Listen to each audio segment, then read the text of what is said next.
नमस्कार, आप सभी का मेरे इम्पेशन गार्डन में स्वागत है। इन सुंदर सुंदर फायर क्रैकर्स के फूलों के साथ इसे क्रोसेंड्रा भी कहते हैं, अम्बोली भी कहते हैं और कनकांबरम भी कहते हैं।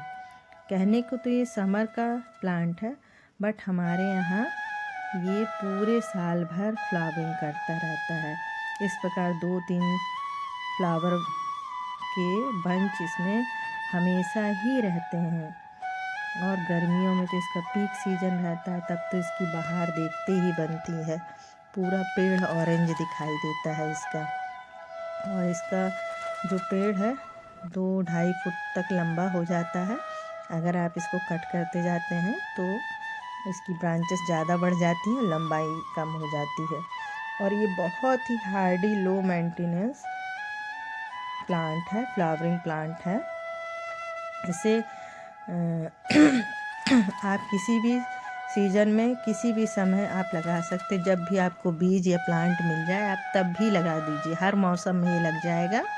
और ये धान की बाली की तरह इसके फ्लावर का जो मंजरी है वो बनती है।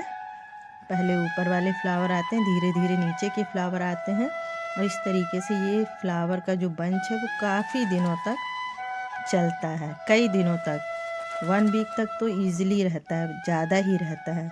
और उसके बाद इसका सीड पॉड बन जाता है धान की बाली की तरह, और उसी तरह उसके सीड भी होते हैं। और ये सीड बस्ट होकर चिटक कर यहाँ वहाँ फैलते रहते हैं और ढेरों पौधे अपने आप बनते रहते हैं। तो ये सीड पॉड है इसका, जिसमें कि सीड बनते हैं। इसी प्रकार बंच में ढेरों सीड बनते हैं एक सीड पॉड में। और बहुत बिल्कुल धान की तरह हार्ड इनका छिलका रहता है। और आप सीधे ज़मीन में डाल दीजिए, गमले में डाल दीजिए, इजीली ग्रो हो जाता है। और एक भी प्लांट आपका लग गया तो फिर तो आपके घर से ये प्लांट ख़त्म ही नहीं होगा और इसके फ्लावर पूरे साल भर फूल देते रहेंगे। इसमें हल्की सी खुशबू होती है, एकदम हल्की हल्की सी खुशबू होती है। और इसको ज़्यादा खाद की ज़रूरत नहीं है। अगर आप दूसरे प्लांटों को जिस प्रकार खाद देते हैं उस प्रकार इसे भी खाद दे दीजिए।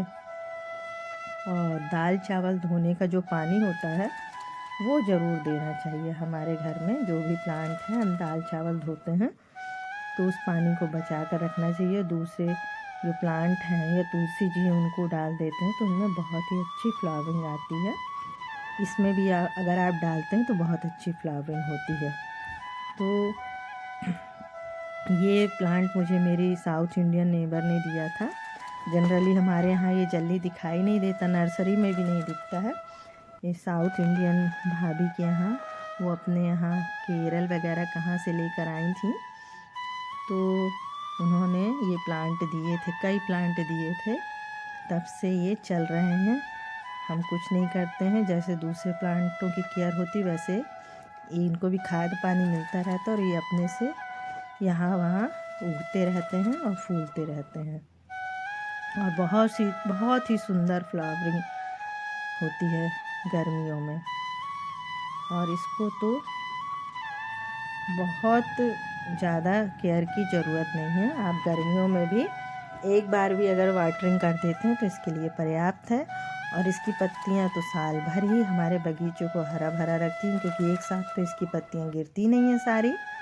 और अगर आप कटिंग करते जाते हैं तो इस तरीके से बूसी हो जाता है। ये मेरा ज़मीन में लगा हुआ क्रोसेंड्रा है, जिसको मैंने कट कर दिया था तो इतनी सारी ब्रांचेस बन गई हैं, ढेर सारी। अब इसमें जब ब्लूमिंग होगी तब मैं आपको दिखाऊंगी, आपके साथ शेयर करूंगी। इसकी ब्लूमिंग और भी सुंदर आएगी। और ये दूसरी जगह लगा हुआ ज़मीन में क्रोसेंड्रा है, जो कि ज़मीन में लगा हुआ है। और एक और बाहर डब्बे में लगा हुआ, वो भी आपको दिखाती हूँ। उसमें भी ये देखिए, इसमें भी ब्लूमिंग स्टार्ट हो गई। इसमें धूप भी कम लगती, सुबह सुबह की धूप लगती है, उसके बाद इसमें धूप नहीं लगती है, क्योंकि बाहर बहुत सारे पेड़ लगे हुए हैं। तो इस सुंदर से क्रोसेंड्रा, फायर क्रैकर, अम्बोली और कनकांबरम के साथ आज का वीडियो यहीं ख़त्म करते हैं। आशा है कि आपके लिए ये वीडियो कुछ लाभदायक हुआ होगा, कुछ जानकारी आपको इसके विषय में मिली होगी। तो इस लो मेंटेनेंस हाई डी और बहुत ही सुंदर क्रोसेंड्रा के फ्लावर्स के साथ आज का वीडियो ख़त्म करते हैं। सीताराम।